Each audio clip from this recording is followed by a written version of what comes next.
Mesdames et messieurs, bonsoir. Merci de nous recevoir à l'échiquier international et d'être avec nous en direct de Al24 News. Aujourd'hui, cap sur un sujet très important, le fait qu'aujourd'hui, des hauts responsables américains aient salué le rôle de l'Algérie et son expérience pionnière, je cite, dans la lutte contre le terrorisme. Les responsables ont également souligné le caractère positif de la coopération algéro-américaine, et ce, lors d'une rencontre consacrée à la sécurité en Afrique du Nord et dans la région du Sahel. Tout de suite, les développements.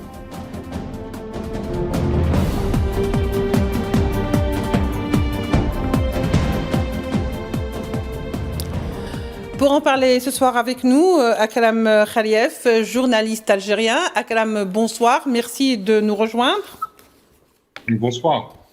Alors, une sorte de première quelque part, parce que bon, c'est vrai que ce n'est pas la première fois que cela se produise, que de hauts responsables aient décidé lors de la rencontre consacrée à la sécurité en Afrique du Nord et dans la région du Sahel, de louer et de saluer également le rôle de l'Algérie, qui est donc, selon leurs expressions, pionnière dans la lutte antiterroriste. À chaque fois qu'il s'agit de lutte antiterroriste, bien sûr, l'Algérie est citée en exemple. L'Algérie qui donc, parce que pour des raisons bien évidentes, c'est la décennie noire, l'Algérie qui s'en est sortie toute seule, sans l'aide de personne aujourd'hui, est devenue un exemple, que ce soit dans les exemples cités, mais elle est devenue également un exemple dans la lutte elle-même contre le terrorisme dans la région du Sahel, mais pas que. Akram Khalief. Oui, en effet, les États-Unis ont, lors de ces congressional hearings, réaffirmé le rôle essentiel que joue l'Algérie sur le plan de la lutte antiterroriste dans la région de l'Afrique du Nord, mais ils ont insisté aussi sur le Sahel. Ils ont parlé aussi du fait que l'Algérie soit pionnière et qu'elle soit un pivot dans le traitement du dossier du terrorisme dans le Sahel. Cela prouve que le département d'État américain travaille en étroite collaboration avec l'Algérie, que l'ambassade des États-Unis à Alger est au courant de ce qui se passe, de ce que fait l'Algérie, non seulement parce que vous avez évoqué la décennie noire, mais il faut aussi évoquer le rôle de l'ANP et des services de sécurité algériens aujourd'hui pour faire en sorte que l'Algérie ne soit pas touchée par le terrorisme. Donc il y a un très très grand travail préventif qui est fait en amont par les forces de sécurité en Algérie, et c'est ce travail-là qui est aujourd'hui reconnu par les États-Unis, qui bénéficient justement, au même titre que certains pays ou de nombreux pays occidentaux et orientaux, des connaissances algériennes, mais aussi des compétences algériennes dans le traitement du dossier, pour aussi prévenir des attentats sur leur propre territoire. Oui, au fait, les personnes en question, il s'agit aussi des personnalités, pas seulement, c'est pas vraiment des personnalités du Congrès, c'est un petit peu du département si vous voulez, des affaires étrangères d'État américain. Donc finalement, c'est des personnalités politiques qui savent de quoi elles parlent et de quoi il s'agit. Non seulement ils ont donc loué, si vous voulez, le rôle de l'Algérie dans la lutte antiterroriste. Aujourd'hui, que ce soit les États-Unis qui le fassent, cela veut dire quoi finalement, Akram Khalief? C'est très important, c'est une reconnaissance d'un statut de l'Algérie dans le monde. Et ce qui est important, vous avez très bien fait de souligner la chose, c'est que même si ça a eu lieu lors des auditions du Congrès, ça a été le fait de véritables techniciens de la chose. Donc, les personnes qui ont parlé au nom du département d'État sont des praticiens de la diplomatie. Ce sont en fait les porte-voix du travail de la diplomatie américaine ces 30 dernières années, parce qu'il y a toujours une continuité malgré le changement des administrations aux États-Unis. Il y a un travail qui est continu. Et ces personnes-là ont rendu compte au public américain et surtout donc aux électeurs américains du fait que l'administration est bien consciente du rôle algérien dans la lutte contre le terrorisme. C'est pour l'Algérie.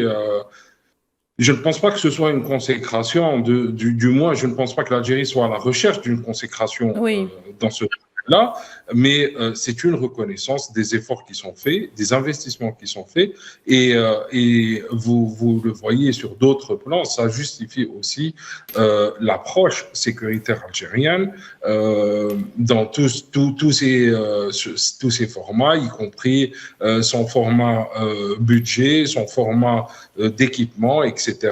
Donc tout ceci reste aux yeux des États-Unis un effort cohérent et un effort surtout très positif qui contribue à la paix et à la sécurité de toute une région.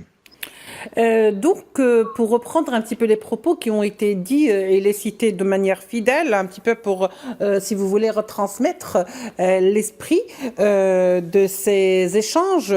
Alors, les responsables parlent du caractère, ou font ressortir le caractère positif de la coopération algéro-américaine en matière de lutte contre le terrorisme, d'une part, ajoutant que la sécurité régionale ainsi que la lutte contre les groupes extrémistes demeurent des domaines concrets et indispensables du partenariat bilatéral. Donc finalement, c'est un petit peu, ils font de la lutte antiterroriste le socle quelque part du partenariat entre l'Algérie et les États-Unis. C'est dire combien aujourd'hui il est presque salutaire d'aller vers ce qu'on appellerait cette aventure ou ce plan de lutter contre le terrorisme. Pourquoi aujourd'hui ça devient un impératif, Akram Khaliev? Ça devient un impératif parce que le monde fait face à une menace hybride ces derniers temps, qui n'est plus celle qui était des puissances moyennes ou grandes puissances qui menaçaient certains autres pays. C'est devenu une menace hybride qui intègre avec de très grandes capacités des groupes armés divers et variés, y compris des groupes terroristes. On a une dissémination de moyens comme les drones, comme les missiles, etc., qui aujourd'hui font le bonheur, si j'ose dire, de ces groupes-là. Et donc, les États-Unis considèrent que la sauvegarde des pays occidentaux passe par un travail en amont, un travail de prévention, parce que ce que ne dit pas ce que ne disent pas les personnes qui parlent de l'Algérie au Congrès, ils ne disent pas aussi qu'il y a un énorme travail de renseignement en amont, mais aussi un travail de prévention, ce qu'on appelle la PVI, donc la prévention contre le terrorisme et la violence, qui est faite par l'Algérie depuis de très nombreuses années, qui est en train de devenir une sorte de cas d'école. Il ne faut pas voir ça comme étant le travail uniquement des sécuritaires, mais c'est aussi le travail d'organisation de la société civile.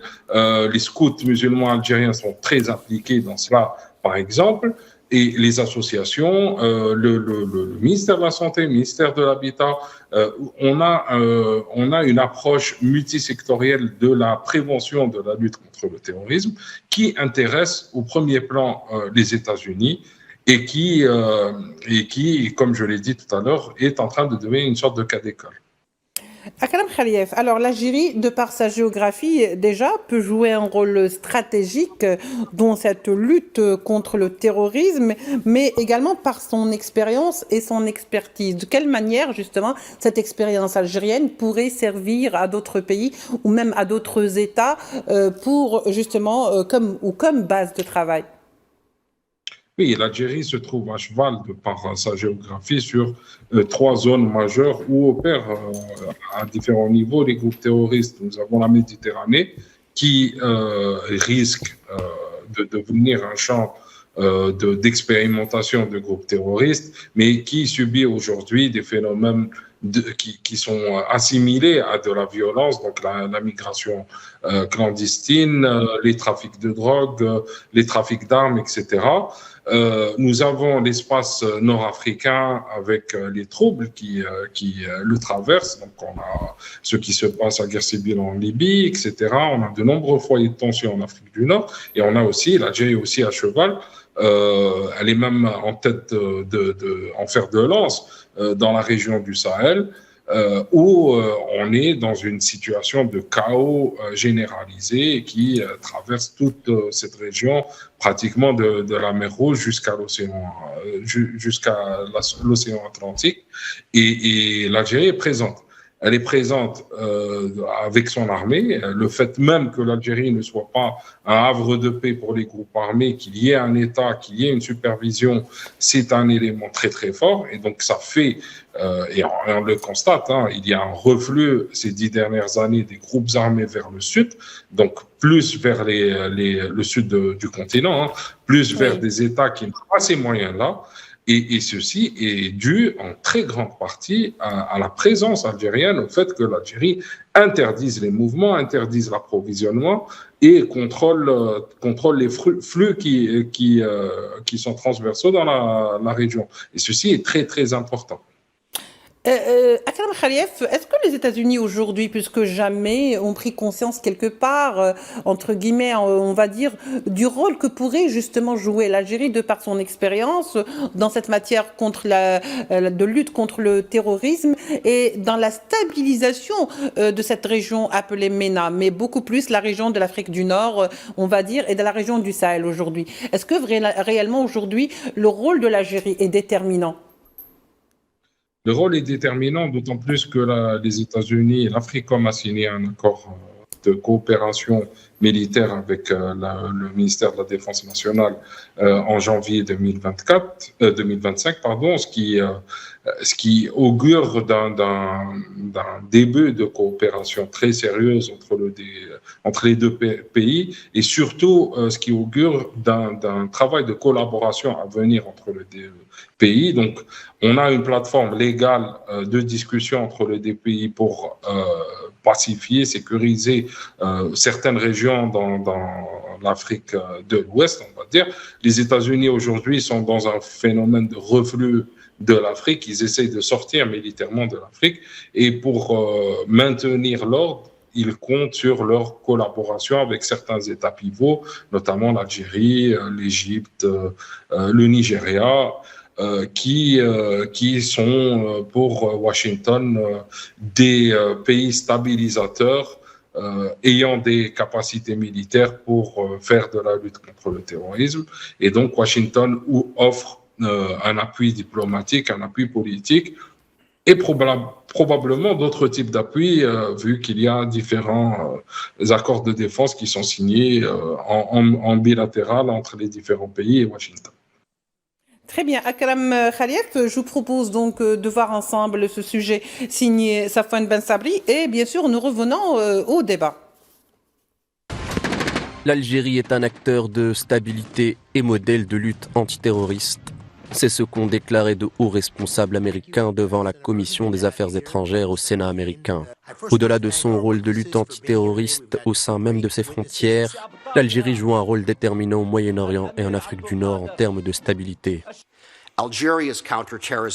Le succès en matière de lutte antiterroriste de l'Algérie fait d'elle un pilier essentiel pour la stabilité de la région. Le Sahel est une région historiquement en proie à l'action de groupes terroristes qui ont connu une prolifération et un regain d'activité avec le début du conflit libyen en 2011. L'Algérie a usé de ses capacités militaires, de lutte antiterroriste et de renseignement pour sécuriser ses frontières dans une région dans laquelle les frontières sont plus poreuses qu'avant, facilitant la mobilité de ces groupes. L'Algérie a toujours eu une forte capacité sécuritaire et font preuve d'un travail remarquable au niveau de la sécurisation de leurs frontières nationales. Parmi les pays d'Afrique du Nord, l'Algérie sort du lot de par son expérience de lutte antiterroriste héritée de la sanglante décennie noire. En territoire montagneux ou désertique, Alger fait face à la menace terroriste et a pu sécuriser son territoire sur le long terme. Donc finalement, l'Algérie, on va dire un acteur de stabilité en Afrique du Nord et dans la région du Sahel. Akram Khaliev, de plus en plus, les constats concernant l'Algérie, dont son travail sur le plan sécuritaire est salué par les États-Unis. Selon vous, comment doit-on expliquer cet intérêt, cette analyse de hauts responsables américains à l'égard de l'Algérie? Oui, comme je l'ai dit tout à l'heure, cette analyse est plus un constat qu'une analyse, hein. Les États-Unis sont impliqués avec l'Algérie dans la lutte contre le terrorisme depuis pratiquement 25 ans maintenant, depuis le 11 septembre. L'Algérie a été d'un apport énorme à l'effort de guerre contre le terrorisme mené par les États-Unis, pas que sur le fait d'avoir sécurisé son propre pays, mais aussi en collaborant, en travaillant avec de nombreux pays à réduire ce phénomène et à assécher les régions où se trouve cette menace-là.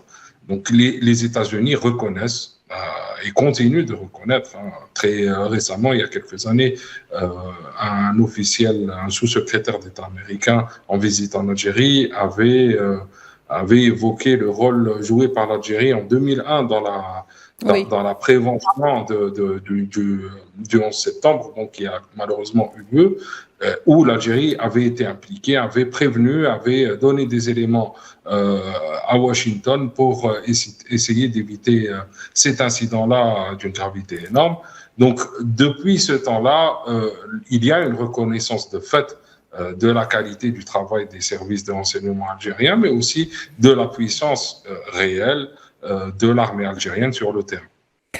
Finalement, le fait de faire ce genre de constat et, si vous voulez, de porter un intérêt dans le verbe et bien sûr dans l'attention vis-à-vis de l'Algérie, est-ce que vous ne pensez pas que c'est tout simplement aussi dans le futur ou dans l'avenir, y voir en Algérie ce partenaire fiable sur lequel on peut compter ou sur lequel les États-Unis espèrent donc compter, surtout que nous assistons de plus en plus en ce moment à, si vous voulez, un état de précarité sécuritaire qui ronge bien sûr le monde et pas seulement la région africaine, pas seulement l'Europe.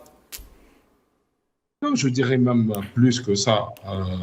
Vous savez, la vocation de ces auditions sénatoriales, c'est de, en gros, justifier le travail de l'administration et justifier aussi les allocations budgétaires des années prochaines. Oui. Le fait de dire que l'Algérie est un pays autonome sur le plan financier, autonome sur le plan militaire et qui en plus est fournisseur de renseignements et fournisseur d'appui militaire, c'est un signal rassurant envers le contribuable américain, envers les électeurs américains d'un pays avec lequel il faut travailler, il faut continuer à collaborer, d'autant plus que ça n'a pas d'incidence ou d'impact sur les politiques intérieures américaines ou sur les finances des contribuables américains. Et donc, c'est un énorme avantage. C'est un énorme avantage parce que très peu de pays dans le monde aujourd'hui peuvent se prévaloir de cela. Donc, être autonome, suffisamment autonome financièrement, ne pas avoir besoin d'aide en termes de financement de formation, financement de programmes de prévention, etc. Et ne pas, et en plus, fournir de la compétence et fournir de l'information. Donc, très, très peu de pays dans le monde peuvent le faire. Surtout des pays qui sont considérés comme étant des pays de confiance, idéologiquement neutres et ayant des positions qui sont connues et reconnues comme étant les mêmes depuis pas mal d'années. Donc, il faut voir dans ces déclarations-là une sorte d'hommage rendu par les États-Unis aux différentes administrations algériennes, sur leur résilience, leur longévité et sur leur, je dirais, hyperstabilité. Oui, finalement, c'est un message, on peut dire qu'il s'agit d'un message envoyé à l'égard de l'Algérie ou c'est un message envoyé tout court à bon entendeur ? Je pense que c'est un message envoyé au peuple américain, plus que tout, pour dire que l'Algérie est un partenaire qui ne nous coûte rien, qui nous rapporte beaucoup en termes de sécurité. Et vous savez, lorsque on collabore, lorsqu'on ne coûte pas, donc il n'y a pas cet aspect pécuniaire dans la relation, on appelle ça de l'amitié, tout simplement. Donc, c'est très positif pour l'image de l'Algérie. Oui, l'Algérie revient quand même au devant de la scène en ce moment, de part et d'autre. On a peut-être senti aujourd'hui que l'Algérie, qui est entourée par des pays qui sont, comme je le disais tout à l'heure, en effritement, on a une instabilité chronique, la Libye, le Soudan un peu plus bas, la région du Sahel qui est donc inféodée par les groupes terroristes et du banditisme et narcotrafic également. Aujourd'hui, est-ce que l'Algérie peut justement, selon certains observateurs, jouer ce rôle d'absorbateur, surtout qui va absorber, si vous voulez, les instabilités, mais qui va également tenter de stabiliser cette région en grande mouvance? Non, je pense que la vocation de l'Algérie, que ce soit du côté algérien, mais aussi de la communauté internationale, c'est plus de faire de notre pays une sorte de pays exportateur de stabilité, exportateur de paix. Et ça, c'est très important. On a vu ces dernières années, surtout ces 5 dernières années, un effort avec la création d'une agence de coopération africaine. On a un redéploiement diplomatique vers l'Afrique. On a des postes frontières qui sont réouverts vers les pays africains, de nouvelles lignes aériennes qui sont établies, etc. Donc, cette réorientation de l'effort diplomatique, économique et politique vers l'Afrique est un élément de stabilisation de toute une région. Donc, une Algérie forte en Afrique, une Algérie exportatrice de paix ne peut qu'arranger les États-Unis qui, de toutes les façons, ne sont pas intéressés par la gestion de pays enclavés, difficiles d'accès et qui souffrent de problèmes économiques et surtout de problèmes de gouvernance qui font que même l'aide économique qui peut être transmise à ces pays-là ne sera probablement pas bien gérée. Donc l'Algérie est un facteur de stabilité pour la région et a pour vocation de devenir une sorte d'exportateur de paix et de stabilité. Surtout que l'Algérie est connue d'abord pour être un partenaire fiable avec donc ses partenaires de toute façon, pas seulement avec les États-Unis, mais surtout sa particularité. Akram Khalif, c'est surtout la discrétion. C'est un partenaire fiable, certes, mais également discret. Est-ce que c'est une qualité, selon vous, que les puissances apprécient? Moi, à titre personnel, je pense que l'Algérie gagnerait à ne pas être discrète. Hein. Ce qu'on fait, on le fait aussi pour l'Algérie. Oui, bien sûr. L'Algérie doit se mettre en avant, doit se vendre, doit se marketer sur le continent, doit aussi espérer des retombées de cette stabilisation. Il n'y a aucun souci à dire qu'en apportant la paix, l'Algérie peut gagner des marchés, peut gagner de la confiance, peut gagner de la stabilité dans ses relations économiques avec les pays africains. Il n'y a aucune honte à le dire. Et je pense que l'Algérie devrait travailler plutôt sur une plus grande offensive diplomatique et économique envers ces pays-là et l'afficher clairement. Je pense que ces dernières années, les efforts qui sont faits sont de par eux-mêmes une sorte de façon d'afficher ces réalisations, mais je pense qu'il faut persévérer. Il faudrait un plan peut-être un peu plus transversal, un peu plus cohérent en termes d'image et de communication pour renforcer cette image-là. Un dernier mot peut-être, Akram Khalif, avant de clore, puisque nous arrivons au terme de cette émission. Non, je pense que l'Algérie n'a pas à attendre l'appréciation des autres pays. Tout à fait. Ce qui est fait avant tout pour le peuple algérien et pour la stabilité du pays et sa résilience. Le fait que nous soyons loués pour nos efforts, c'est toujours une très bonne chose à voir et à constater. Mais l'Algérie doit l'Algérie doit garder son caractère de pays accessible à tous les autres pays et de pays avec qui on peut s'asseoir et discuter et trouver des solutions. C'est primordial. Et cette image-là, l'Algérie l'avait, l'a toujours, et j'espère qu'elle la gardera pour toujours. Oui, un pays, un partenaire sûr, c'est ça. Merci beaucoup Akram Kharief, journaliste algérien, d'avoir été avec nous. Merci à vous de nous avoir suivis. On se retrouvera, si Dieu le permet, demain à la même heure. Merci, au revoir.